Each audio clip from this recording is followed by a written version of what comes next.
सहज संबंध, कोरिलेशन,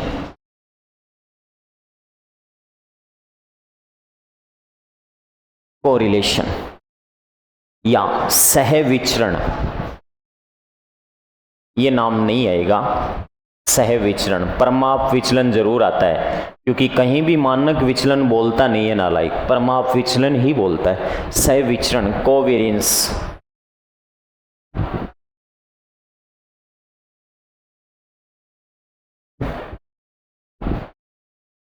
हाँ जी, सह संबंध, कोरिलेशन या सहविचरण, कोवेरिएशन। आज इस सह संबंध में क्या होती है, दो सीरीजों के मध्य तुलना होती है। कितनी सीरीजों के मध्य? दो सीरीजों के।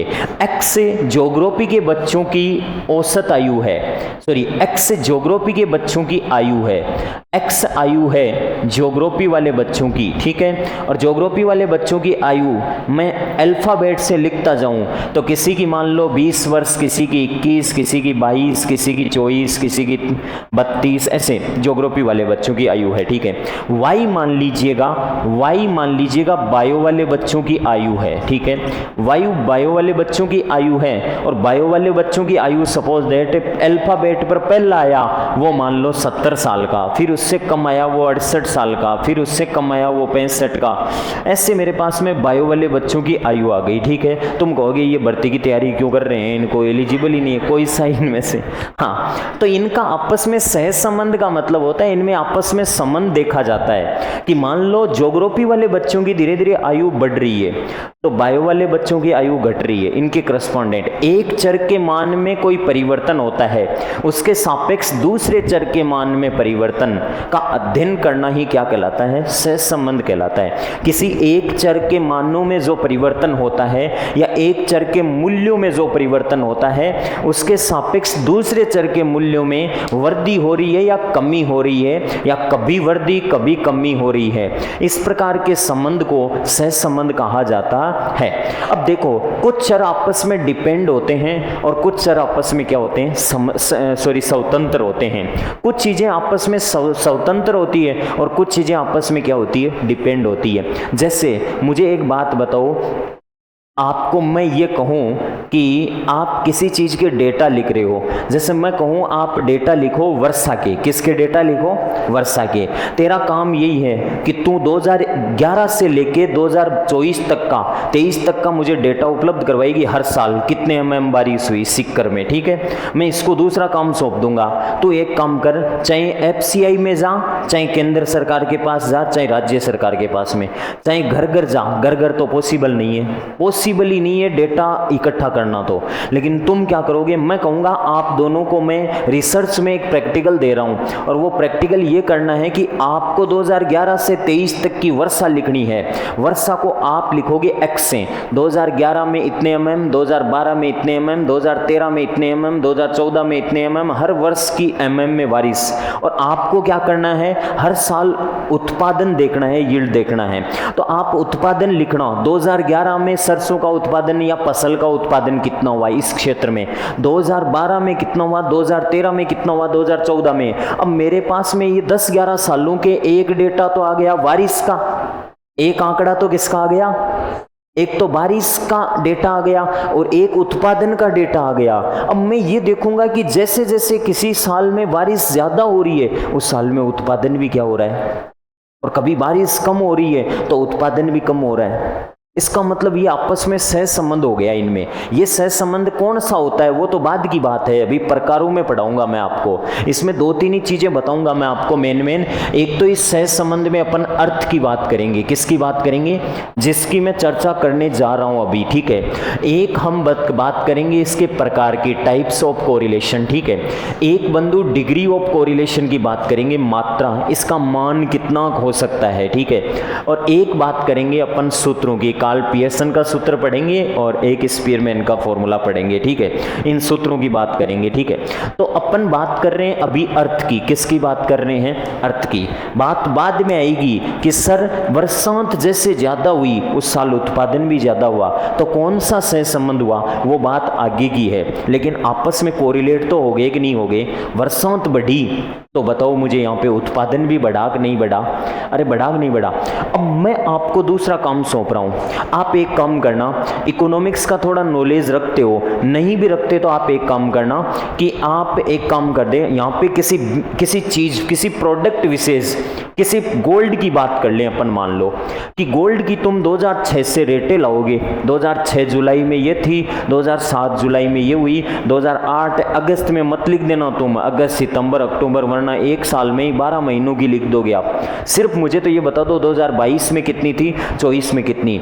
आपका काम यही है, एक पे ज्यादा बाहर नहीं पटकूंगा मैं, आपका काम है हर साल इंडिया से कितने लोगों ने गोल्ड खरीदा है ये बताना है आपको। तो आपको ये देखना है कि यार गोल्ड की जैसे जैसे रेट बढ़ रही है वैसे वैसे गोल्ड को खरीदने वालों की संख्या क्या हो रही है?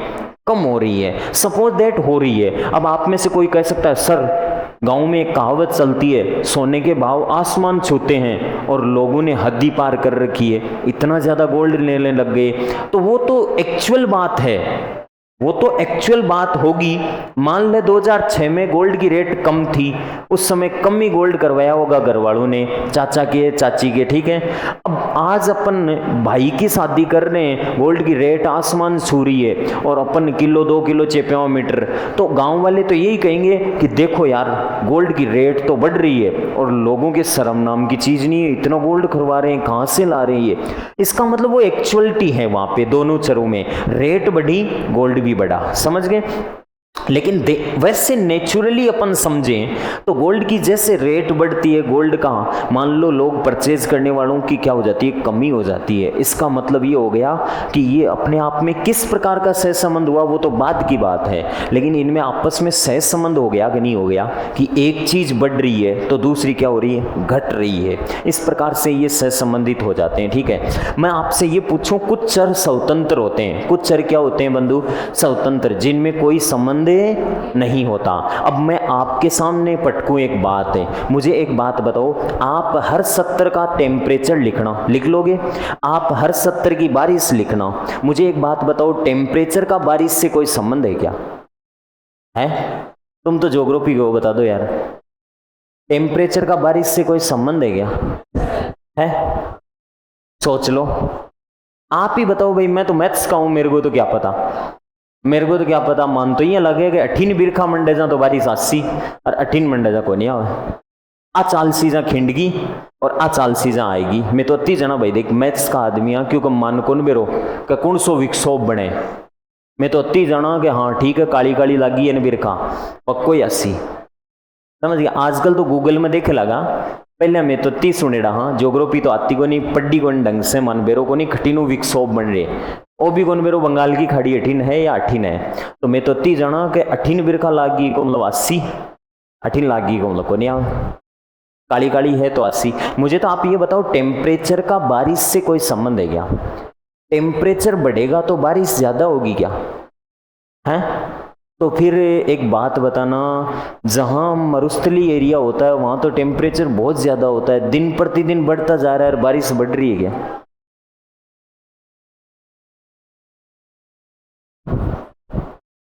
टेम्परेचर का सीधा इससे कोई संबंध नहीं होता। इस साल गर्मी ज्यादा पड़ेगी इसका मतलब बारिश होगी, कोई जरूरी, समझ गया। ये टेम्परेचर का बारिश से इस प्रकार संबंध नहीं है, जहां तक मैं जानता हूं कि गर्मी बढ़ती है तो बारिश हो कोई जरूरी। इसका मतलब आप कहोगे नेगेटिव कोरिलेशन है, पर यार कई बार गर्मी बढ़ती है तो अचानक क्या आती है? बारिश। और कई बार गर्मी बढ़ती है तो बारिश आती नहीं है। तो इसका मतलब न तो नेगेटिव कोरिलेशन न पॉजिटिव कोरिलेशन। सहसंबंध का मतलब कुछ न कुछ तो होना चाहिए, या तो एक बढ़े तो दूसरा बढ़े, या एक घटे तो दूसरा घटे, कुछ न कुछ तो होना चाहिए ना आपस में। टेम्परेचर बढ़ता है, टेम्परेचर बढ़ता है तो बारिश ज्यादा होती है क्या? ये कोई जरूरी नहीं है। टेम्परेचर घटता है तो बारिश ज़्यादा होती है क्या? ये भी कोई ज़रूरी नहीं है। आपने देखा होगा, थोड़ा बहुत तो महसूस किया होगा कि कभी कभार टेम्परेचर ज़्यादा बढ़ जाता है। पिछले साल की तुलना में इस बार टेम्परेचर ज़्यादा है और बारिश भी ज़्यादा हो गई, तो इसका मतलब ये तो पॉजिटिव कोरिलेशन हो गया, एक बढ़ रहा है दूसरा भी बढ़ रहा है। और किसी बार टेम्परेचर बढ़ता है और बारिश होती नहीं है, नेगेटिव भी कोरिलेशन हो जाता है। मतलब इनमें आपस में कोई संबंध होता नहीं है टेम्परेचर का डायरेक्ट। वैसे देखा जाए तो बारिश से कोई संबंध नहीं होता, जीरो कोरिलेशन होता है। किसी चीज की प्राइस और डिमांड में, प्राइस बढ़ती है तो उसकी डिमांड क्या होती है? घटती है। अब टांग अड़ाने को तो आप ऐसे भी कह सकते हो कि सर प्राइस बढ़े या डिमांड बढ़े। डिमांड बढ़ती नहीं है। पेट्रोल की प्राइस इतनी कर दे, इतनी कर दे, इतनी कर देगा मतलब 10,000 रुपये पर लीटर कर दे, तो यहाँ डिमांड नहीं बढ़ेगी। यहाँ आप देखना भीड़ कितनी लगे, लाइन कितनी, लाइन लगेगी कहाँ से? किसी के जेब में 10,000 होंगे तो देगा ना, तो लेने जाएगा ना। तो किसी चीज़ की प्राइस बढ़ती है तो उसकी डिमांड घटाने के लिए ही प्राइस बढ़ती है, ऐसे बढ़ती नहीं है। मान लो प्रोडक्शन इतना हो नहीं रहा है, आपने कंपनी खोल ली, उस कंपनी के प्रोडक्ट की डिमांड इतनी, हमने प्रयास कोचिंग कर ली, ठीक है, ये कोचिंग में अति मांड आ जाए कि मैं संभल को नहीं, मैं 5 बिल्डिंग खड़ी कराऊँ, 10 बिल्डिंग आ जाता टाबर जा केकरा में। रेट बढ़ावा, फीस बढ़ाओ, लाख रुपया करो ज्योग्राफी का फर्स्ट पेपर की, 1.5 लाख करो सेकेंड पेपर की। छटनी करने का ही तरीका है ये। प्राइस बढ़ती है तो डिमांड ऑटोमेटिक उसकी क्या होती है? कुछ लोगों की आदत होती है, चाहे पेट्रोल 500 रुपये लीटर हो जाए, वोट तो बे तो भाई पॉजिटिव को रिलेशन में चल रहे अपना आप में। मैं तो यहाँ कहते भाई प्राइस कत्ती बढ़ जाए खरीदूंगा। सोने के जैसे ही दाम बढ़े ना, सोने का खरीदना लोगों का कम हो गया, तुलनात्मक रूप से लोग बढ़ गए, पैसा बढ़ गया। पर्टिकुलर लोगों के पास में बढ़ा है, हर आदमी के पास में तो पैसा है नहीं कि हर आदमी ज़्यादा खरीद रहा है, ठीक है। हाँ जी, इसी प्रकार से मुझे ये बताओ, कई बार गर्मी के मौसम में आइसक्रीम की बिक्री और होने वाले लोगों की मृत्यु में भी आपस में संबंध हो सकता है। मान लो गर्मी के दिनों में जैसे ही आइसक्रीम की बिक्री बढ़ती है, उससे लोग बीमार पड़ते हैं, आइसक्रीम खाते हैं और बीमार पड़ते हैं तो मृत्यु दर भी क्या होती है? बढ़ती है। अब तुम कहोगे सर आइसक्रीम अत्ता बड़ा होगा, बहुत बार खा ली, बीमार भी हुआ लेकिन मरेड़ा कौन दे, क्या बात कर रहे होते? अरे मर जाते हैं, कई बार सुनते नहीं हो क्या? कई बार सुनते नहीं है क्या? व्रत करियो केड़ो खायो सल्ट की, कोई कहो गुरु जी घना ही व्रत करे यार, घना ही केड़ा खाया, लेकिन कई बार हो जाता है। जनरली मरने वाले लोगों की संख्या कांस्टेंट चल रही है, अभी किसी कारणवश मर रहे हैं, लेकिन गर्मी के दिनों में ये पेय पदार्थ पिएंगे और ये पेय पदार्थों में कुछ न कुछ, इनसे कुछ न कुछ नुकसान तो होगा। 1 करोड़ लोग पेय पदार्थ पिएंगे, ये जो पड़े रहे हैं, इनकी एक्सपायरी डेट है, देखेंगे नहीं, पिएंगे 1 करोड़ लोग, लेकिन किसी न किसी के तो पॉइजन होगा बॉडी में, और वो न मरते हुए भी उसकी वजह से मरेगा, तो मरने वालों की संख्या में वो योगदान देगा कि नहीं देगा? तो आइसक्रीम की बिक्री बढ़ने से मृतकों की संख्या बढ़ती है। ऐसे नहीं कि कोई मरा हर्ट से है उसको हम आइसक्रीम में काउंट कर ले, नहीं, हार्ट से तो वैसे ही मरना था। आइसक्रीम वाला भी बोलो भाई मैं तेरे सागे चलूँ, बोल ठीक है आजा, तू भी आजा, तन भी ले चलो, समझ गया? तो ये कुछ आपस में कोरिलेशन होते हैं। कोरिलेशन का अर्थ क्या होता है? किसी एक चर के मान में वृद्धि होने से, वृद्धि या कमी होने से दूसरे चर के मूल्यों में समान दिशा में, अर्थात वृद्धि या विपरीत दिशा में कमी होना आपस में क्या कहलाता है? सहसंबंध। लिखो इसका अर्थ। सबसे पहले लिखो मीनिंग ऑफ कोरिलेशन। जब 2 या 2 से अधिक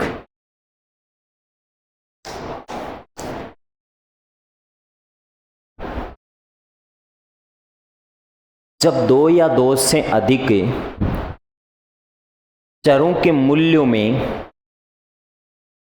जब 2 या 2 से अधिक चरों के मूल्यों में, जब 2 या 2 से अधिक चरों के मूल्यों में इस प्रकार का संबंध हो, इस प्रकार का संबंध हो, जब 2 या 2 से अधिक चरों के मूल्यों में, बंधु इसको चरों के मानों में भी बोल सकते हो आप, 2 या 2 से अधिक चरों के मूल्यों में इस प्रकार का संबंध हो कि एक के मान में वृद्धि या कमी होने पर, एक के मान में वृद्धि या कमी होने पर,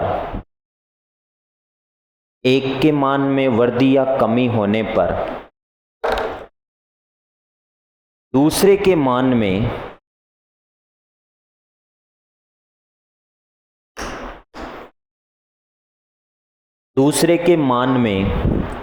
उसी दिशा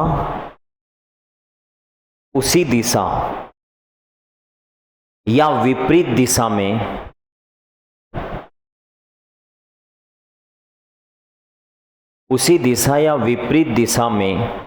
परिवर्तन होना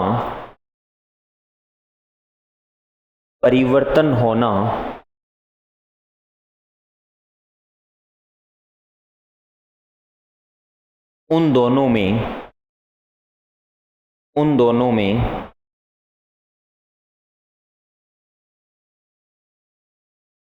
सहसंबंध कहलाता है। उन दोनों में सहसंबंध कहलाता है। सहसंबंध कहलाता है। देखो बंधु, जनरली हम एक का दूसरे के साथ में रिलेशन चेक करते हैं। 3 मूल्य भी हो सकते हैं, समझ गया? आइसक्रीम की बिक्री, टेम्परेचर और मृतकों की संख्या। आइसक्रीम की बिक्री जुलाई में कितनी हुई, तापमान कितना था जुलाई में लोग कितने मरे, पोस्टमार्टम में ये रिपोर्ट कितने लोगों की आई कि आइसक्रीम की वजह से मरे, वो डिपार्टमेंट डेटा दे देगा कि नहीं दे देगा? अरे दे देगा कि नहीं दे देगा? आपके जोर करने से डेटा नहीं मिलेंगे, तुम जोर करोगे, घर बैठ के चिल्लाओगे, डेटा लेने पड़ेंगे आपको किसी से। उसके बाद में अगस्त में आइसक्रीम की बिक्री, अगस्त में टेम्परेचर क्या था और अगस्त में मृतकों की संख्या कितनी थी। ये कोई 2 चरों में हो सकता है या 2 से अधिक चरों में हो सकता है। 2 या 2 से अधिक चरों में इस प्रकार का परिवर्तन होना कि एक के मान में वृद्धि होना या फिर एक के मान में कमी होना, दूसरे के मान में उसी दिशा में परिवर्तन, अर्थात एक के मान में वृद्धि हो तो दूसरे में भी वृद्धि हो, या एक में कमी हो तो दूसरे में भी कमी हो, वो तो कहलाता है उसी दिशा। समझ गया? जैसे तू मेरे सेम दिशा में काम करेगी तो मैं आगे भागूला जा तू भी आगे, और मैं पीछे भागूला जा तू भी पीछे, ये तो हो गई सेम दिशा में काम कर रहे हैं। या फिर विपरीत दिशा में, मैं आगे भागू जा तू पीछे और मैं पीछे भागू जा तू, ये होती है विपरीत दिशा। तो इसमें बहुत सारा सेंस छुपा हुआ है परिभाषा में। एक के मान में वृद्धि या कमी होने पर दूसरे के मान में उसी दिशा में परिवर्तन का मतलब तो ये होता है ये बढ़ेगा तो ये भी बढ़ेगा, ये घटेगा तो ये भी घटेगा, ये तो होता है सेम डायरेक्शन में। या फिर ये बढ़ेगा तो ये घटेगा, ये घटेगा तो ये बढ़ेगा, ये होती है विपरीत डायरेक्शन। सेम दिशा में या विपरीत दिशा में परिवर्तन होना आपस में क्या कहलाता है? सहसंबंध कहलाता है। एग्जाम्पल लिखो, एग्जाम्पल लिखो।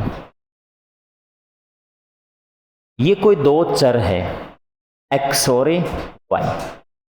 हाँ जी, देखते हैं जरा।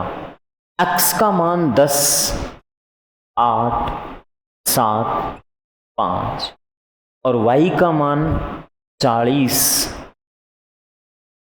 35, 32, 17। जैसे ही एक्स का मान घट रहा है वाई का मान भी क्या हो रहा है, अर्थात सेम डायरेक्शन में काम हो रहा है।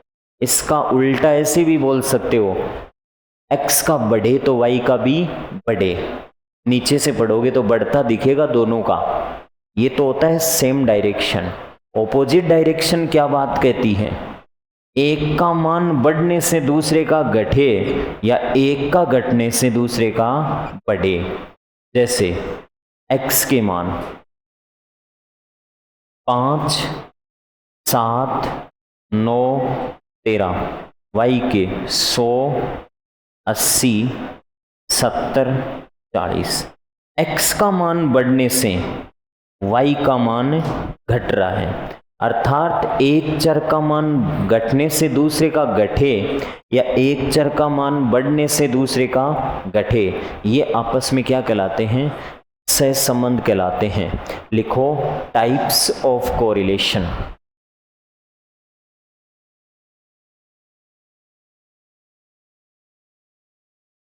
Types of correlation.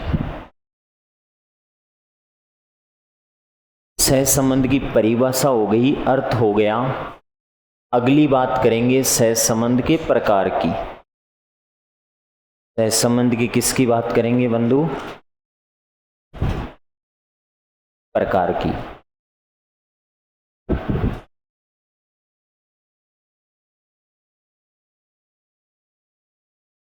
देखो बंधु, टाइप्स ऑफ कोरिलेशन में सबसे पहले पहला पॉइंट लिखो, धनात्मक सहसंबंध। धनात्मक सहसंबंध। हाँ जी, पॉजिटिव कोरिलेशन।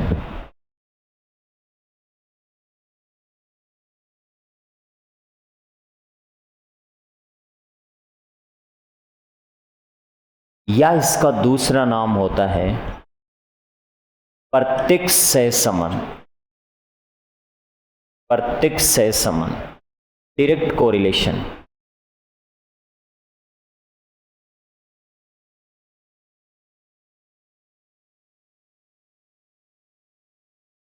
डायरेक्ट कोरिलेशन, धनात्मक सहसंबंध।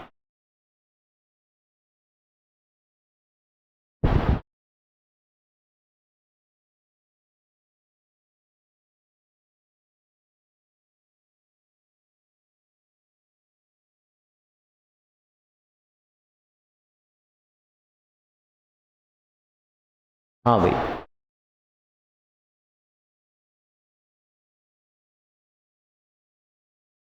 देखो भाई, धनात्मक सहसंबंध किसे कहते हैं? लिखो, जब दोनों चरों के मूल्यों में समान दिशा में परिवर्तन हो। जब दोनों चरों के मूल्यों में समान दिशा में परिवर्तन हो। जब दोनों चरों के मूल्यों में समान दिशा में परिवर्तन हो। जब दोनों चरों के मूल्यों में समान दिशा में परिवर्तन हो। फुल स्टॉप लगा दो, क्योंकि परिभाषा ही हम धनात्मक सहसंबंध की लिख रहे हैं, तो ये चीज बोरिंग हो जाती है कि वे दोनों आपस में धनात्मक सहसंबंध होंगे। ऐसा लिखने की कोई आवश्यकता नहीं है। जब दो चरों में समान दिशा में परिवर्तन हो, उसे धनात्मक सहसंबंध कहते हैं। आपकी एग्जाम में एक बार प्रश्न आ चुका है, डायग्राम बना के दे रखा था कि ये कौन सा सहसंबंध है, मैं लिखाऊंगा अभी, ठीक है। तो देखो बंधु, धनात्मक सहसंबंध की परिभाषा क्या लिखी आपने कि दोनों चरों में समान दिशा में परिवर्तन हो। समान दिशा मतलब मैं कुआं में पड़ू जा तू भी कुआं में पड़े, और मैं खाई में पड़ू जा तू भी, और मैं नाचू जा तू भी नाचे, और मैं ऊपरन पग करूं जा तू भी, अर्थात मैं बढ़ू जा तू भी बढ़े, और मैं घटू जा तू भी घटे। इसको बोलते हैं धनात्मक सहसंबंध। अर्थात एग्जाम्पल के तौर पे अपन बात करें तो सुनना, जरा देखना बंधु। डायग्राम बना लेता हूं मैं धनात्मक सहसंबंध का। ज्यादा डेटा लिखने की कोई आवश्यकता नहीं है। एक्स और वाई, एक्स और वाई के मानों में धनात्मक सहसंबंध का मतलब होता है ये 5, 7, 9, 13 है, तो ये 10, 12, 18, 20। मेरे बंधु एक बात बताओ, x के मान में क्या हो रही है? वृद्धि। तो y के मान में भी क्या हो रही है? धीरे धीरे x बढ़ रहा है तो y भी बढ़ रहा है। अर्थात एक में परिवर्तन पॉजिटिव है तो दूसरे में भी पॉजिटिव है। अर्थात एक में वृद्धि शो हो रही है तो दूसरे में भी वृद्धि शो हो रही है। दोनों बढ़ने की ओर अग्रसर हैं। ये धनात्मक सहसंबंध है। तो बंधु, दोनों में गिरना ऋणात्मक सहसंबंध होता है क्या? ना, सेम डायरेक्शन है, गिरना भी सेम डायरेक्शन है और बढ़ना भी। ऑपोजिट कौन सी होती है फिर? एक बढ़े एक, या एक घटे तो दूसरा, इसको कहते हैं विपरीत दिशा। देख, वो गिर रही वो बढ़ रही, मैं हंसूं जब तू रोवे, ये विपरीत है। मैं रोऊं तो तू हंसे, ये विपरीत है। या तो दोनों सागे रोवाला या सागे हंसाला, ये धनात्मक हो गया। ठीक है, बताओ बंधु, अगला एग्जाम्पल। इसमें कंफ्यूज मत हो जाना, कोई इसको ऋणात्मक सहसंबंध मत बता देना। एक ही बात है, डायरेक्शन का फर्क है सीरीज का। एक्स और वाई दो चर हैं मान लीजिएगा, x के मानों में वृद्धि हो रही है, सॉरी कमी हो रही है। x का मान 17, 12, 5, 3 और y का मान 40, 30, 15 और 5। सुनो मेरी बात, x के मान में कमी हुई तो y के मान में भी मेरे बंधु क्या हुई? इसको सेम डायरेक्शन बोलते हैं या ऑपोजिट डायरेक्शन? सेम डायरेक्शन बोलते हैं। एक के मान में वृद्धि तो दूसरे में भी वृद्धि, एक में कमी तो दूसरे में भी कमी। साथ जिएंगे साथ मरेंगे का संबंध कहलाता है डायरेक्ट कोरिलेशन, ठीक है। हाँ जी, इसके और एग्जांपल दूं मैं, बताओ बंधु। हाइट और वेट, हाइट और वेट आपस में, हाइट और वेट का जो रिलेशन होता है ना, वो आपस में पॉजिटिव कोरिलेशन होता है। जैसे ही हाइट बढ़ती है क्या बढ़ता है? वेट। अब तुम पढ़ रहे हो स्टेट्स, तो स्टेट्स में एक नेगेटिव कीड़ा होता है, वो मत रखना कि सर मगल टाबर बदने पड़ गो जना भी को वजन गिर गो। अरे ये नहीं होता, अपन जो सोच रहे हैं वो बातें नहीं होती इसमें हर चीज के लकड़ी रोड़ने को रोड़ सकते हो आप। कि सर मारो हाइट बढ़ी, हिम्मत तो आधी होगी, वजन गिर को थान दिखा दू, तोलर दिखा दू। हो सकता है मेरा वेट थोड़ा सा बढ़ जाए तो हाइट बढ़े, कोई जरूरी? अब आपनो वेट ही बढ़नो है, हाइट के बढ़नी है।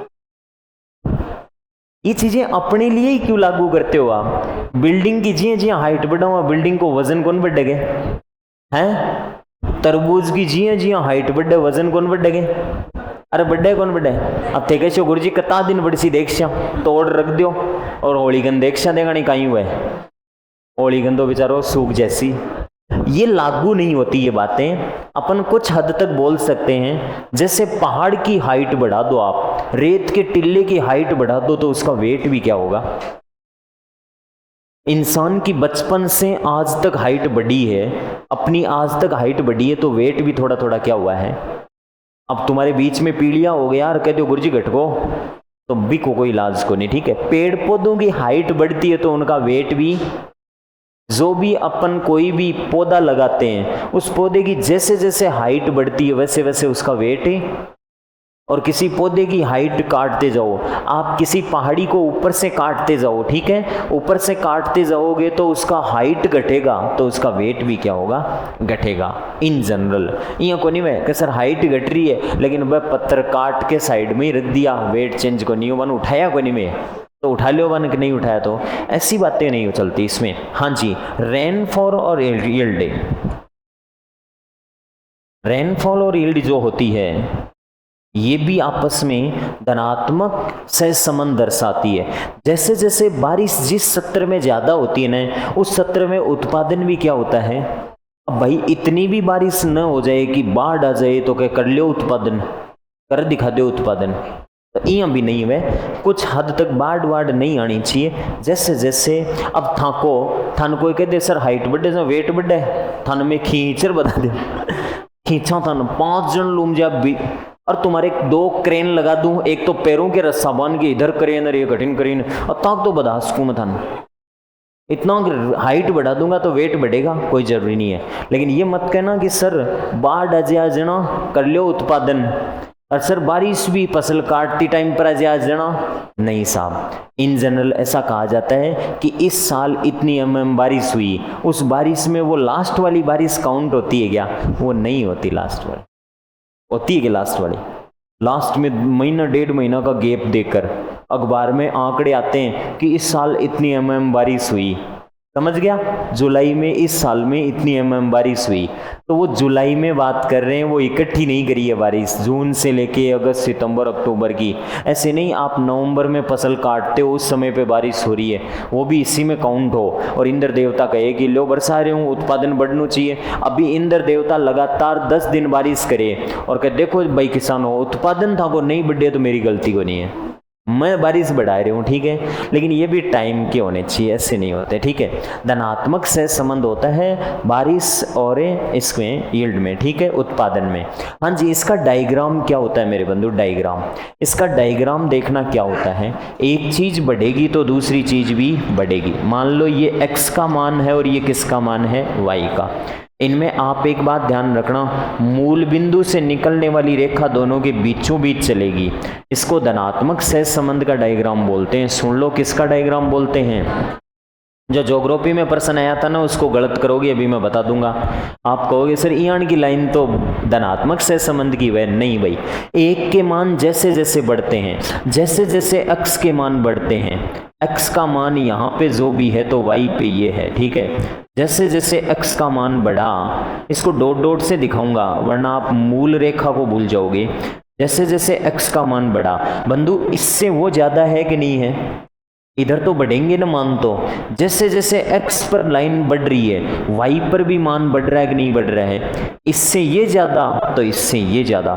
जैसे जैसे x एक्स पे कोई मान बढ़ रहा है, y एक्स पे भी मान क्या हो रहा है मेरे बंधु, बढ़ रहा है। x एक्स पे कोई मान बढ़ रहा है तो y एक्स पे भी कोई मान क्या हो रहा है, बढ़ रहा है। जैसे जैसे x पे मान बढ़ते हैं y पे भी मान बढ़ते रहते हैं। यहाँ पे x भी चरम सीमा पे है और y भी अपनी चरम सीमा पे पहुंच चुका है। या फिर जैसे जैसे x का मान घटता है y का भी मान घटेगा। या तो दोनों के मान मेरे बंधु बढ़ते जाते हैं, समझ गया, या दोनों के मान क्या जाते हैं, घटते। इसको धनात्मक सहज संबंध बोलते हैं, नोट कर लो।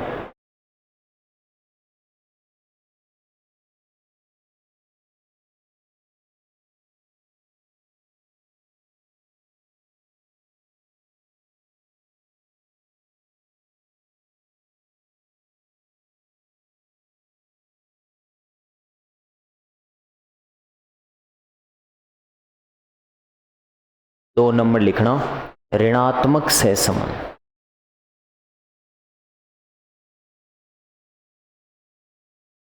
ऋणात्मक सहज संबंध, नेगेटिव कोरिलेशन।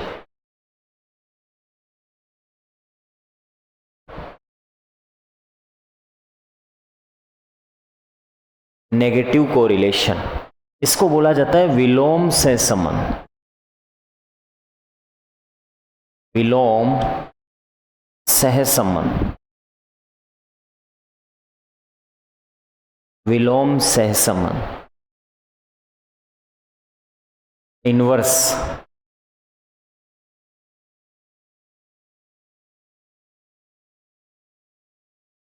कोरिलेशन।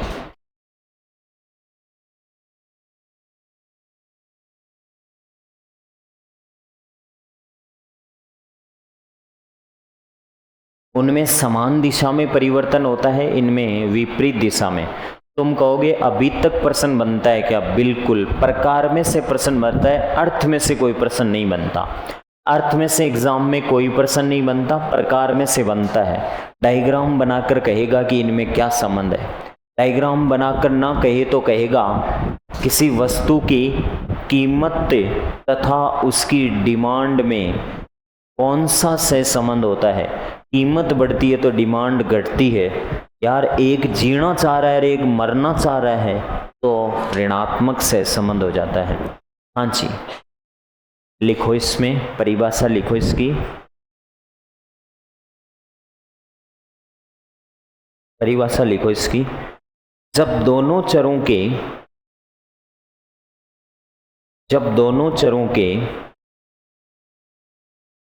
मूल्यों में, जब दोनों चरों के मूल्यों में विपरीत दिशा में परिवर्तन हो, जब दोनों चरों के मूल्यों में विपरीत दिशा में परिवर्तन हो, जब दोनों चरों के मूल्यों में विपरीत दिशा में परिवर्तन हो, जब दोनों चरों में विपरीत दिशा में परिवर्तन हो, फुल स्टॉप लगा दो। देखो भाई बंधु, आपको वही 3 चीजें और लिखनी है। एक तो ऐसी टेबल बना के बतानी है, एक ऐसा ग्राफ बनाना है। ग्राफ बहुत इंपॉर्टेंट है। या तो प्रश्न आता है ग्राफ को लेकर या प्रश्न आता है एग्जाम्पल देकर। एग्जाम्पल दुनिया भर के नहीं दे सकता, मैं इतना ही बता सकता हूं कि धनात्मक सह संबंध में या तो दोनों उठते हैं या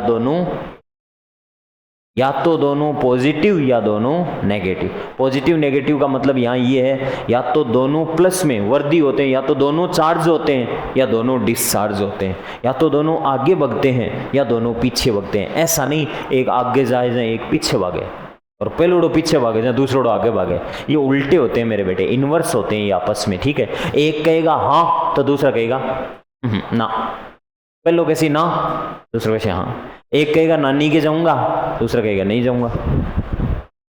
दूसरा कहेगा मैं जाऊं नानी के, पहला कहेगा मैं नहीं जाऊंगा। जितने कई बार भाई बहन आपस में ऋणात्मक सहसंबंध दिखाता, भैया कहता मैं जस्सू, तो कहती मैं कौन जाऊं, तू जा मैं कौन जाऊं।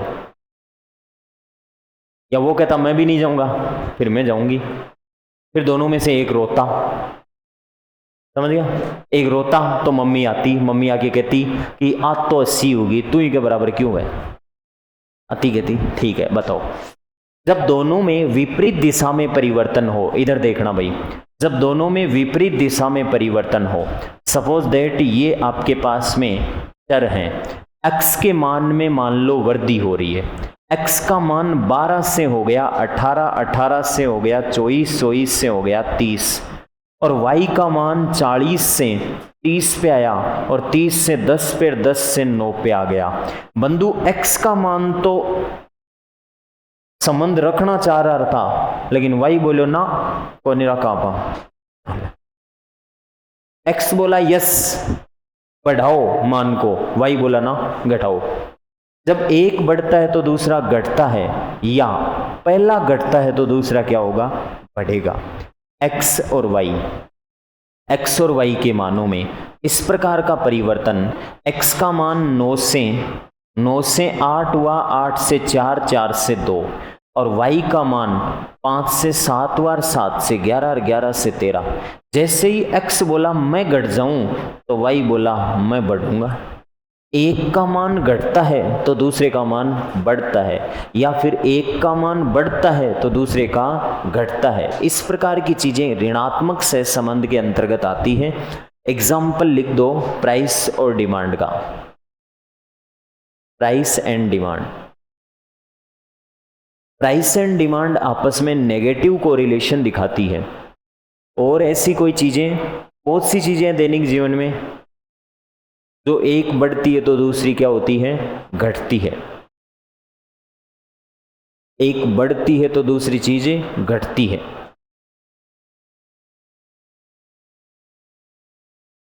कोविड में कहा था कि हाँ गर्मी के दिन आएंगे तो वायरस मरेगा, कम हो जाएगा। ऋणात्मक सहसंबंध बता रहे थे, जैसे टेम्परेचर बढ़ेगा ऋणात्मक हो जाएगा, वो वायरस मरता जाएगा, कम हो जाएगी बीमारी। इसका मतलब ऋणात्मक सहसंबंध बताने की कोशिश कर रहे थे, जबकि एक्चुअल में क्या हुआ था वो तो डेटा के अकॉर्डिंग डिसाइड होगा, तुम्हारे कहने से थोड़ी होगा। गर्मी आ रही तो ये होगा। हाँ जी, इसका ग्राफ कैसे बनता है, सुनना मेरी बात। इसका ग्राफ कैसे बनता है, इधर देखना। इसका ग्राफ बनता है बंधु ऐसे, ये x है और ये y है, एक x है एक y है।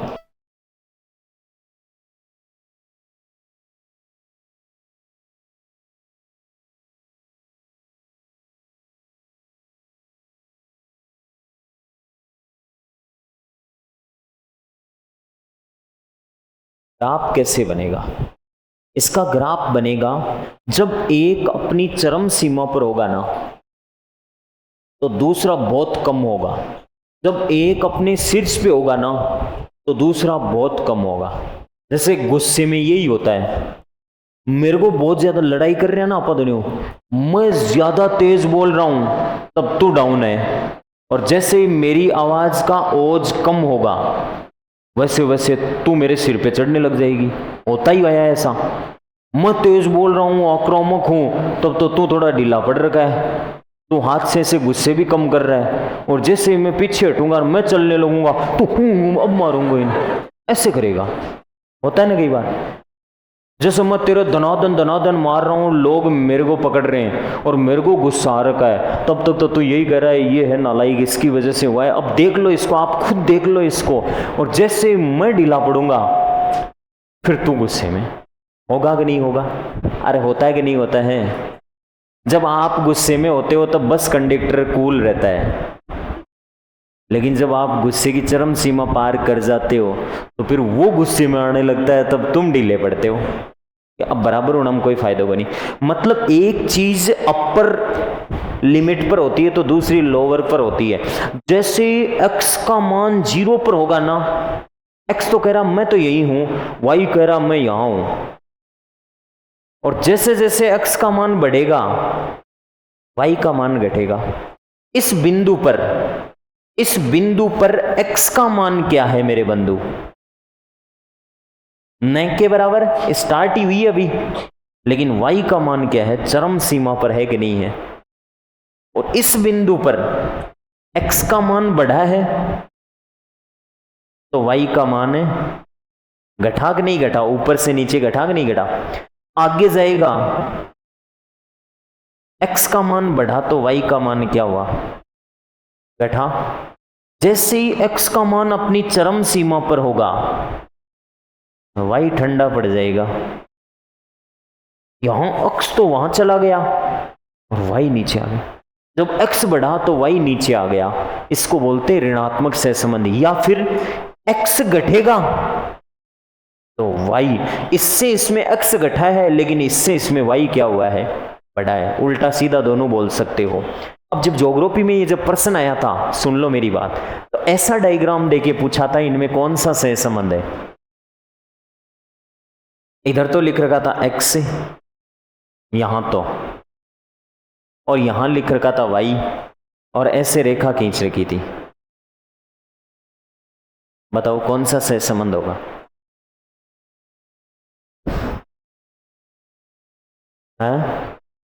क्या बस ऋणात्मक होगा इसमें। अब बच्चों ने क्या किया यार, ऑनलाइन अरी अरी अरी देख इन और बंद कर दिया, तो बंद करने से ये धनात्मक का ऋणात्मक थोड़ी हो जाएगा। अल्लाह बंद कर दो। तो तुम इसकी तुलना उससे कर बैठे, लेकिन अगले ने चीजें कहां लिख रखी देखो। x तो ये रहा 0 0 से शुरू हुआ है, इधर की ओर आया, लेकिन y यहां से कहां गया? ये एरो तो मैं लगा रहा हूं, अगले के नहीं लगाए हुए थे। जब x यहां और y यहां होता है तब तो वो ग्राफ ऐसे बनता, एक बढ़ा तो दूसरा भी। लेकिन ये ज्ञानियों देखना यहां से है, तो जिस समय x अपनी चरम सीमा पर होगा उस समय y शांत रहेगा कि नहीं रहेगा? लेकिन x धीरे धीरे डाउन आएगा तो y धीरे धीरे, x जैसे जैसे डाउन आएगा y बढ़ रहा है। एक समय ऐसा आएगा जब x बिल्कुल 0 हो जाएगा तो y अपनी चरम सीमा पर होगा कि नहीं होगा? एक बढ़ेगा तो दूसरा घटेगा। ये x और y के साइन चेंज कर रखे थे, नोट कर लो इसको। ये भी ऋणात्मक सहसंबंध के अंतर्गत ही बनाना है।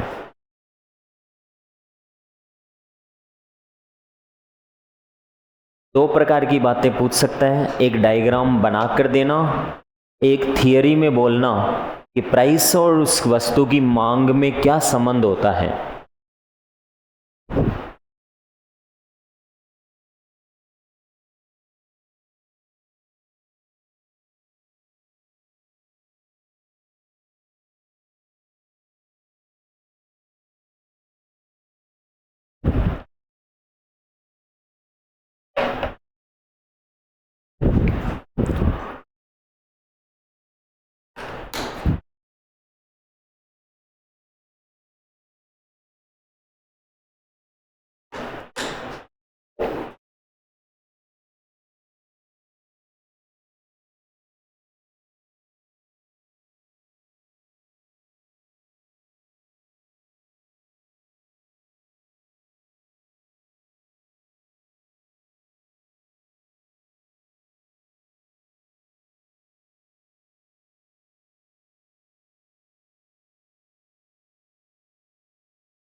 नोट हो गया? इस डायग्राम के साथ वो भी बना दिया, नहीं बना दिया? बंधु रटो तब तो ऐसे रटो कि धनात्मक में तो दोनों x और y वाली लाइनें होती हैं, उनके बीच से निकलता है। धनात्मक तो x और y वाली लाइनों के बीच से निकलता है, x वाली ये रही और y वाली वो रही, इनके बीच से निकलता तब तो क्या होता, धनात्मक। लेकिन ऋणात्मक में x और y की चोटियां मिला देता है, क्या मिला देता है, चोटियां मिला देता है x और y की, उसको बोलते हैं ऋणात्मक सहसंबंध। क्या बोलते हैं, ऋणात्मक सहसंबंध। देखो इनकी चोटी मिला दी आपस में, x और y को डायरेक्ट मिला रहे हो आप, x और y को डायरेक्ट मिला रहे हो, ठीक है, इसको बोलते हैं ऋणात्मक सहसंबंध, ठीक है। ऐसा प्रश्न ज्योग्राफी में आया हुआ है, मिटा दो इसको, यहां मैं शून्य सहसंबंध लिखूंगा, लिखो 3 नंबर, शून्य सहसंबंध।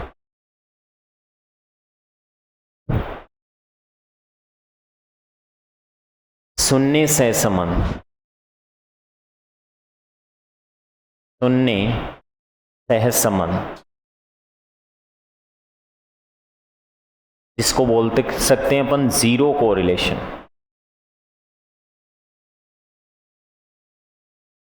जीरो कोरिलेशन,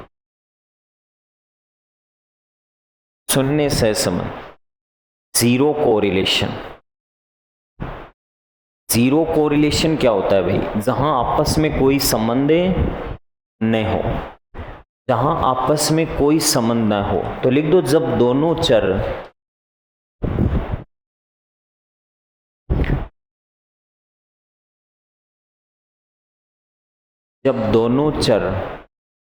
स्वतंत्र हो, जब दोनों चर स्वतंत्र हो, जब दोनों चर स्वतंत्र हो, जब दोनों चरे स्वतंत्र हो, जब दोनों अपने आप में फ्री हो, समझ गया, जब दोनों चर अपने आप में क्या हो, स्वतंत्र हो, उन्हें बोलते हैं जीरो कोरिलेशन। कई भाई बहन में क्या होता है, पॉजिटिव कोरिलेशन होता है, कई भाई बहन में नेगेटिव कोरिलेशन होता है। नेगेटिव में तो भाई बहन में प्यार बहुत ज्यादा होता है, बहन कहेगी नाचूंगी तो भाई तुरंत जाके डीजे बंद करेगा को नाचवा दूं, जब बहन कहेगी नहीं नाचूंगी तो भाई कहेगा नहीं नाचनू पड़सी, बहन कहेगी बोर लियावा चला तो भाई के कौन जाऊं, बहन कहेगी नहीं जाऊंगी तो भाई कहेगा जाएंगे। ये होते हैं नेगेटिव कोरिलेशन वाले बहन भाई। कुछ पॉजिटिव कोरिलेशन वाले बहन भाई होते हैं, उनमें विशेष तौर से कोई प्यार नाम की चीज नहीं होती। बहन कहती है भैया चलना तो भाई वैसा क्यों हो जाए तैयार नहीं, और बहन के भैया कौन चलना, हाँ कौन चलना कोई बात नहीं, बहन कहती है भैया बैठ जाओ, हाँ बैठ जाओ। ये कोई प्यार थोड़ी हुआ बहन भाई का। बहन भाई का तो ये वाला होना चाहिए, इनवर्स होना चाहिए, तब जाके लगता है कि हमारी बहन है, समझ गया। ऐसे लगता ही नहीं कि ये मेरी सिस्टर है क्या। जो चीज बहन से मांगो और वो तुरंत दे दे, सीधे शब्दों में दे दे, तो फिर कहीं की बहन है वो, हैं। ऐसे इतना आसानी से रिलेशन बनना ही नहीं चाहिए बहन भाई का। तो इसका मतलब ये होते हैं धनात्मक से संबंध वाले बहन भाई भी मिल जाते हैं कई जगह, दोनों आपस में साथ साथ। बहन कहती है ला जा रेत से खिलौना बनावा, जब भाई सागे हो जाए, हैं नहीं बहन भाई को तो वो होना चाहिए रेत से खिलौना बनावा, जब भाई के कौन बनावा दूं, बनाना ही कौन दूं तन, समझ गया, डुछुम डुछुम यार। शून्य कोरिलेशन में क्या होता है, ना बहन भाई को पूछती ना भाई बहन को पूछता। शून्य कोरिलेशन में दोनों स्वतंत्र होते हैं, आपस में दोनों के कोई विचार साझा होते ही नहीं है, आपस में दोनों फ्री होते हैं। बहन कुछ ही करे अपने स्तर पर, भाई कुछ ही करे, ना कोई संपर्क हुए, ना कोई कम्युनिकेशन हुआ आपस में, ना कोई बात हुआ आपस में। तू जाना तेरे काम जाना है, बस मैं जानू मेरे काम जाना है। ये स्वतंत्र हो गए दोनों लोग आपस में, स्वतंत्र भी नहीं होने चाहिए, तो जीरो कोरिलेशन होता है। जीरो कोरिलेशन का एग्जाम्पल कहीं का, इसका डायग्राम सीधा बना देता हूं मैं। जीरो कोरिलेशन में देखो बंधु क्या होता है, अगर x का मान बढ़े या घटे इस बात से कोई x अठे है, x यहाँ है ना किसी समय पे, तो y का मान यहाँ पे है, x यहाँ है तो y यहाँ हो जाएगा। ये आपस में ऐसे कुछ भी मान हो सकते हैं इनके, ऐसे ऐसे ऐसे ऐसे ऐसे इनके कहीं भी मान हो सकते हैं। इसको बोलते हैं जीरो कोरिलेशन, आपस में कोई कोरिलेशन है ही नहीं इनमें, ठीक है। जब x को मान अठे जाए उसके y को भी अठे हुए, लेकिन जब x को मान अठे जाए y को अठे हुए, जब x को मान हटे जब y को हटे हुए सपोज, मतलब कोई कोरिलेशन नहीं है, जीरो कोरिलेशन। वैसे देखा जाए तो बंधु रेन और आपके टेम्परेचर में जीरो कोरिलेशन होता है, ठीक है। एग्जाम्पल के तौर पे rain and temperature, rain and temperature में जीरो कोरिलेशन होता है, ये आपस में संबंधित नहीं होते हैं। तापमान बढ़े तो वर्षा ज़्यादा होगी इसका कोई मतलब नहीं है, या तापमान घटे तो वर्षा ज़्यादा होगी। तापमान एक अलग चीज़ है, वर्षा एक अलग चीज़ है। कहीं ना कहीं घुसा पिसा के इसको आपस में कोरिलेट करना चाहो तो कर दो, वरना रिलेशन नहीं है इनमें, आपस में कोई कोरिलेशन नहीं है। कुछ चीज़ें होती हैं इनमें आपस में कोई रिलेशन नहीं होता, ज़ीरो कोरिलेशन होता है। हाँ, अभी वायुदाब की बात कर लेता तो वो डायरेक्ट कोरिलेट होती है, ठीक है। बरसात वायुदाब से कोरिलेट होती है, लेकिन बरसात आपकी टेम्परेचर से कोरिलेट नहीं होती है। वो बात अलग है कि टेम्परेचर से कोई कोरिलेट कर लेते हैं अपन इनको कहीं से। आज उकल रही है दोपहर में, शाम का बारिश आसी, और तो वायुदाब की वजह से आसी, टेम्परेचर की वजह से थोड़ी आसी। हाँ जी, तो लिखो भाई बंधु, कोरिलेशन के प्रकार हो गए, तीनों डायग्राम हो गए। इतना याद रखना, ये तो आपस में चीज़ें तो आपको पता ही है, प्राइस, डिमांड और ये वेट, हाइट वगैरह, ये भी समथिंग समथिंग। इसके अलावा डायग्रामों का ध्यान रखना, पॉजिटिव और नेगेटिव कोरिलेशन के डायग्राम का। पॉजिटिव में क्या होता है, एक्स एक्स और वाई एक्स वाली रेखा के बिल्कुल बीच से रेखा निकलेगी पॉजिटिव में, और नेगेटिव कोरिलेशन में एक्स एक्स और वाई एक्स के सिरों को मिलाएगा। या आपका दिमाग हैंग हो जाए तो आप यहाँ पे लाइनें खींच के देखना, एक से दूसरी लाइन खींचते ही पता लग जाएगा कि यार एक्स से मान बढ़ा है तो वाई का भी तो बढ़ा है, यार एक्स का मान घटा है तो वाई का भी तो घटा है। अर्थात दोनों में सेम डायरेक्शन में परिवर्तन हो रहा है। यार एक्स का मान जैसे ही बढ़ा, यहां से यहां आया तो y तो गिर रहा है। x एक से चौथी लाइन पे गया तो y एक से चौथी लाइन पे आया तो घट गया मान, अर्थात यहाँ पे नेगेटिव कोरिलेशन हो गया। लिखो डिग्री ऑफ कोरिलेशन, कोरिलेशन की मात्रा। कोरिलेशन के प्रकार कंप्लीट है, डिग्री ऑफ कोरिलेशन लिखो, कोरिलेशन की मात्रा। मिटा दूंगे धनात्मक ऋणात्मक वगैरह सब। टाइप्स ऑफ कोरिलेशंस कंप्लीट हैं, डिग्री ऑफ कोरिलेशन।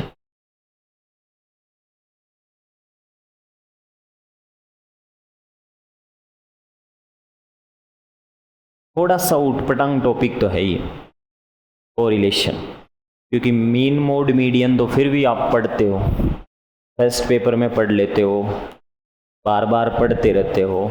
कोरिलेशन थोड़ा अजीब हो गई। हाँ जी, सहज संबंध की मात्रा, सहज संबंध की, ये दोबारा काफ़ी समय बाद में मौका मिलेगा भाई, एक बार इसको कंप्लीट करवा दूंगा, फिर नेक्स्ट क्लास में मैं रिपीट ही कराऊंगा कभी आएगी तो, ठीक है। हाँ जी, सहज संबंध की मात्रा, degree of correlation.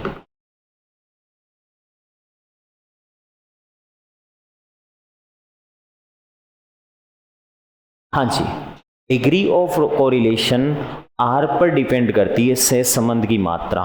Correlation coefficient होता है, इसका मान -1 से +1 के बीच में होता है।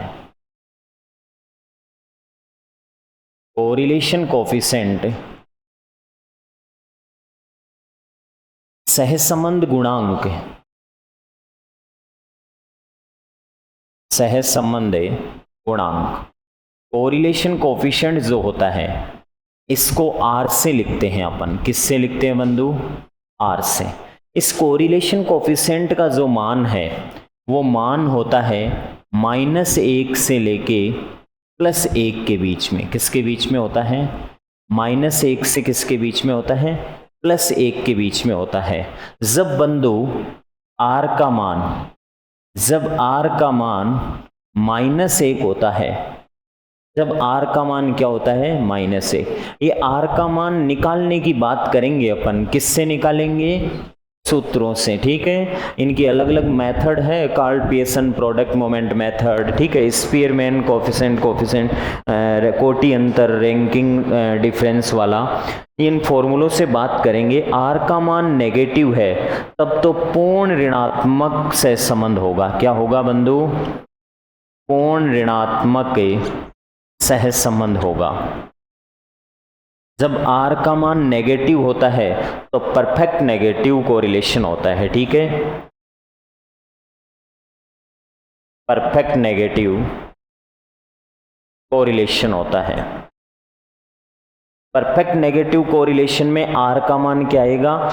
-1 आएगा। आपको ये देखना पड़ेगा, सूत्र से निकालना पड़ेगा, और सूत्र से निकालोगे तो आप देखोगे कि सर जब मान -1 आ गया, इसका मान -1 से +1 के बीच में होता है, न तो -1 से पीछे होता है न +1 से आगे होता है। 1.5 नहीं आता कोरिलेशन कोफिशिएंट का मान।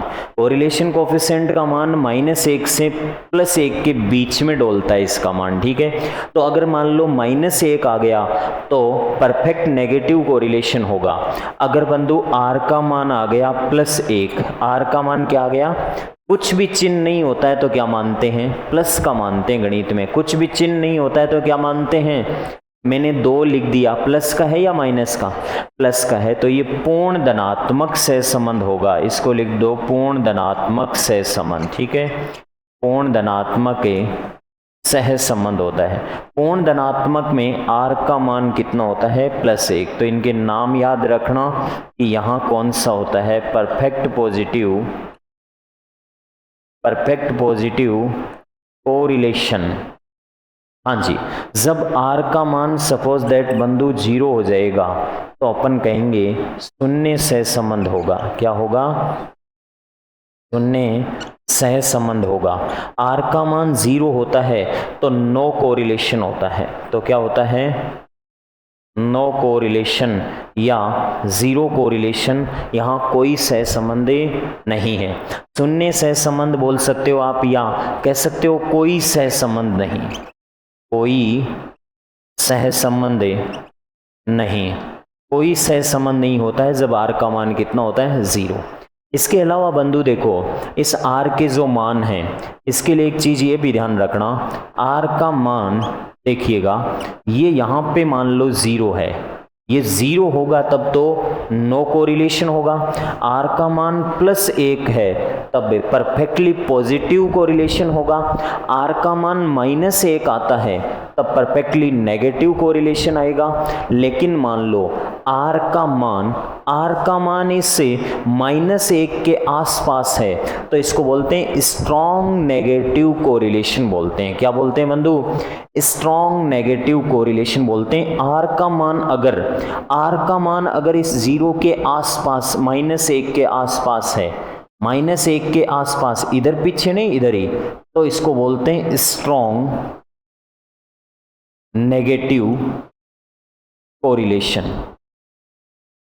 स्ट्रॉन्ग नेगेटिव कोरिलेशन में आर का मान इसके आसपास होता है। जैसे मैं मान लूं, क्या बताऊं बंधु, जैसे 0.9 माइनस में आ गया, ये 1 होने जा रहा है कि नहीं होने जा रहा है? 0.9 का मतलब 1 के बहुत ही नजदीक आ चुका है 0.9, या फिर मैं बोलूं बंधु माइनस का 0.89, ये भी 1 के नजदीक ही मान है, ठीक है। या फिर मैं बोलूं माइनस का 0.79 या माइनस का 0.98, इस प्रकार की जो वैल्यू होती है ना, जो माइनस के 1 के बहुत नजदीक हैं, अर्थात इस प्रकार के रिलेशन को कहते हैं स्ट्रॉन्ग पॉजिटिव कोरिलेशन, ठीक है। और अगर बंधु बात कर लें +1 के आसपास में मान है, +1 पर तो कौन सा होता है? Perfect positive correlation. +1 पे तो क्या होता है? परफेक्ट पॉजिटिव कोरिलेशन होता है। और +1 के आसपास कोई मान होते हैं, +1 के आसपास कोई मान होते हैं, तो इनको बोलते हैं strong positive correlation. Strong positive correlation कहाँ कहाँ होते हैं? अगर मैं इनकी रेंज बताऊं आपको, अगर मैं इनके एग्जाम्पल दूं तो एग्जाम्पल तो ये दे सकता हूं ये कि ये एग्जाम्पल पॉजिटिव में हो जाएंगे। 0.9 का मतलब कितना होता है? ये एक होने ही वाला है, एक होने ही वाला है। 0.99 का मतलब भी एक ही होता है, ठीक है, हाँ जी। या फिर 0.89, या फिर मैं बात करूं 0.79 की बात करूं, इनकी बंधु रेंज होती है। स्ट्रॉन्ग पॉजिटिव कोरिलेशन की रेंज कहां से होती है? 0.75 टू लेके कहां तक होती है? 1 तक होती है। 0.75 टू लेके कहां तक होती है? 1 तक। 0.75 टू, इधर ये इस वाला मामला आएगा, इसको थोड़ा ऊपर से लिख देता हूं। 0.75 से लेके 1 तक होती है रेंज। और इसकी रेंज क्या होती है? इसकी रेंज होती है -1 टू लेके माइनस का 0.75 तक इसकी रेंज होती है, ठीक है। देखो 75 के आगे 79 वगैरह हो गया, ठीक है, हाँ जी। जब 0 होता है तो इसको बोलते हैं नो कोरिलेशन। जब क्या बोलते हैं? नो कोरिलेशन, हाँ जी। जब 0 के आसपास होता है, जब 0 के आसपास होता है तो इसको बोलते हैं वेरी वीक कोरिलेशन। इसको क्या बोलते हैं बंधु?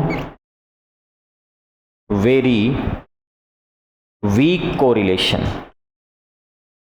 जब 0 होता है तो इसको बोलते हैं वेरी वीक कोरिलेशन, बहुत ही न के बराबर, बहुत ही कमजोर है जो 0 होने वाला है। जैसे कोई कह सकता है कि ये जिएगा अर्थात पॉजिटिव बात है, ये मरेगा नेगेटिव बात है, और न के बराबर न मरेगा न जिएगा, कुछ भी स्थिति डावाडोल है। इसकी रेंज कहाँ से होती है? माइनस का 0.25 से लेके ये प्लस का 0.25 के बीच में होता है। जैसे 0.1, 0.2 ऐसे इसके -0.1 ये वाले मान होते हैं। इसके फिर 2 पार्ट और हो सकते हैं, ठीक है, इसके फिर 2 पार्ट और हो सकते हैं। एक 0 से लेके प्लस का 0.5 तक है ना, तब तो ये वीक पॉजिटिव कोरिलेशन होगा। और अगर 0 से माइनस की तरफ है, इधर है, तब इसको कहेंगे ये होगा वीक नेगेटिव कोरिलेशन होगा। लेकिन इतना क्लासिफिकेशन छोड़ दो, आप इतना ही याद रखो कि 1 पर परफेक्ट पॉजिटिव और -1 पे परफेक्ट नेगेटिव, 0 पे नो कोरिलेशन और 1 के आसपास होता है स्ट्रॉन्ग पॉजिटिव कोरिलेशन, -1 के आसपास होता है स्ट्रॉन्ग नेगेटिव कोरिलेशन, और 0 के आसपास होता है, 0 पे तो नो कोरिलेशन है, 0 के आसपास होता है वो वेरी वीक कोरिलेशन होता है। अगर प्लस में 0.10 है, 0.10 है प्लस में, इसका मतलब है वो वीक पॉजिटिव कोरिलेशन है। पॉजिटिव तो वहां जाके होगा, लेकिन वीक पॉजिटिव कोरिलेशन यहीं से शुरू हो जाएगा, ठीक है, और वीक नेगेटिव कोरिलेशन यहीं से शुरू हो जाएगा। स्ट्रॉन्गली यहां आएगा और परफेक्ट यहां आएगा। समझ गए मेरी बात बंधु? 0 पर कोई कोरिलेशन है और इधर वीक, और यहां पे स्ट्रॉन्ग और यहां पे परफेक्ट, ठीक है, यहां परफेक्ट, फिर थोड़ा आगे पीछे स्ट्रॉन्ग, फिर वीक, फिर 0, फिर वापस वीक, फिर परफेक्ट, सॉरी स्ट्रॉन्ग, और फिर क्या आ जाता है? परफेक्ट, ठीक है। तो 1 पर परफेक्ट पॉजिटिव कोरिलेशन होता है और 1 से थोड़ा सा पीछे स्ट्रॉन्ग पॉजिटिव कोरिलेशन होता है, और फिर उससे आगे वीक पॉजिटिव कोरिलेशन होता है, फिर 0 कोरिलेशन आता है, फिर वापस आता है वीक नेगेटिव कोरिलेशन, और फिर आता है स्ट्रॉन्ग नेगेटिव कोरिलेशन, और फिर आता है परफेक्ट नेगेटिव कोरिलेशन। नोट करो इसमें।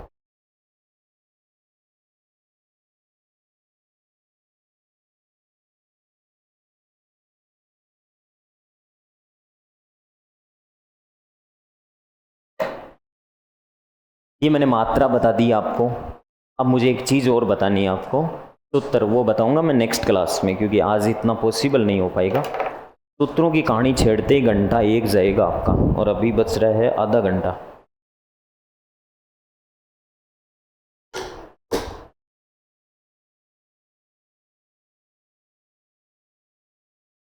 अगली क्लास में निपटा दूंगा मैं आपकी स्टैटिक्स पूरी,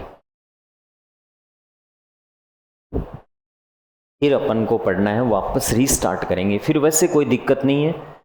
अब वो बच्चा कोई नहीं बोल सकता कि सर मेरा पूरा नहीं करवाया, कुछ बच्चे मुझे पता है आज एब्सेंट हैं और उनकी डिमांड भी थी कि सर हमें, हाँ बोलो, दिख नहीं रहा क्या?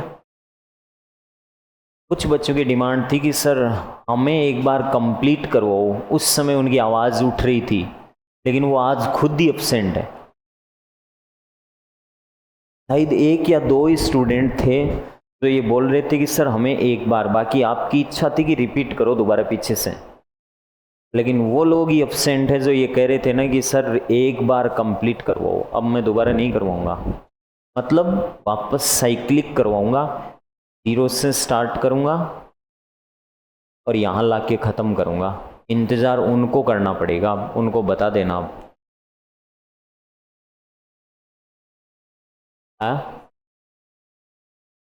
ये 0 से स्टार्ट नहीं है, लास्ट है ये। 2 क्लास होने, 1 क्लास होने के बाद में टॉपिक ही एंड है ये, स्टैटिक्स। दोबारा करवा दूंगा, कोई दिक्कत नहीं, मना नहीं कर रहा हूँ, लेकिन मैं अब उनके कहने से नहीं चलूँगा कि ये दुकान वापस लगाऊँ, फिर वही थोड़ी हैं। आप भी तो हो जिन्होंने पीछे नहीं पढ़ा, पर जिनका ये पढ़ा हुआ है अच्छे से, उनको दोबारा पढ़ने की आवश्यकता नहीं पड़ेगी। जब मैं पढ़ाऊँगा तो आप उस समय पे आप मस्ती कर सकते हो, जब मैं ये पढ़ाऊँगा तब आप चले जाना घर। इसीलिए मैंने लास्ट में ये पढ़ाया, इसका पीछे से कोई रिलेशन ही नहीं है। कहाँ माध्य निकालना पड़ रहा है यहाँ पे, माध्य राशियों का योग बटा राशियों की संख्या होती है। कहाँ कोई बहुलक यूज हो रहा है, कहाँ माध्य का यूज हो रही है।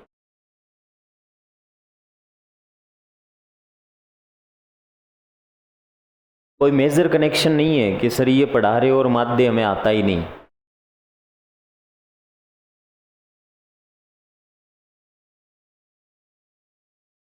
ये आर का मान कैसे निकलेगा ये मैं बात करूंगा कल सूत्रों में।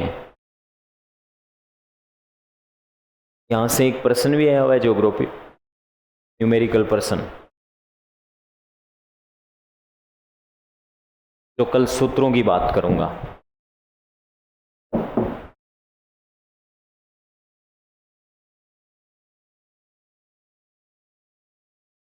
ये ऑल्टरनेट चलते हैं। पिछले सत्रों में 20-21 वाली भर्तियों में तो प्रश्न आए थे माध्य माध्यिका के ही।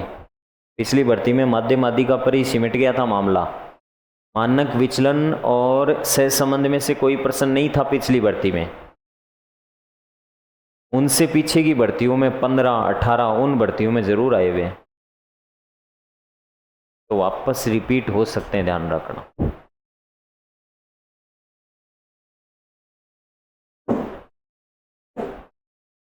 इनकी रेंज लिखा दी मैंने, 2 लगाया हुआ है, इसका मतलब वो रेंज है, यहां से यहां के बीच में कोई भी मान हो सकता है।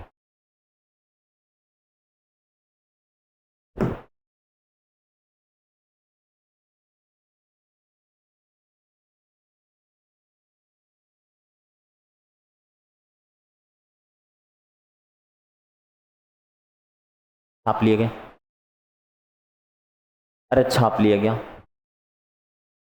अर्थ, प्रकार, मात्रा और सूत्र, मीनिंग हमने चर्चा कर ली। कोरिलेशन क्या होता है, एक के बढ़ने से दूसरे पर क्या प्रभाव पड़ता है, वही उनका सहसंबंध होता है।